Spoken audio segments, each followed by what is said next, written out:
Alors, je pense que la France est un pays particulier qui est traversé par des courants idéologiques, incontestablement.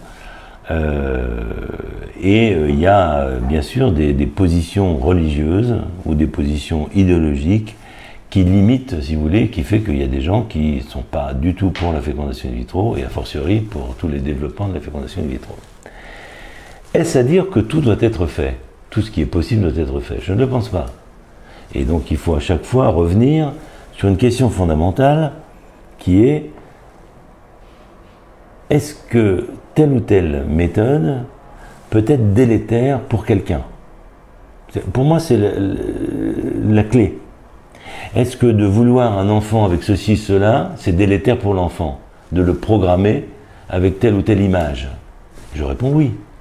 Parce qu'on prend option sur un être à venir, vous voyez ce que je veux dire? Et ça peut aller très loin dans le... Voilà. Même si c'est pas possible, rien que l'idée. Est-ce que on peut prendre de force des ovocytes d'une femme qui se fait opérer pour autre chose? Non. Certains pourraient le faire, voudraient le faire. On ne le fait pas. Parce qu'on a une réflexion sur le respect de l'autre et ne pas utiliser l'autre.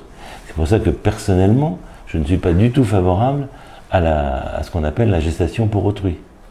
Parce que j'estime que c'est utiliser une femme pour des problèmes financiers et dans sa vie, si vous voulez, corporelle et psychique, pour son propre intérêt, que je comprends.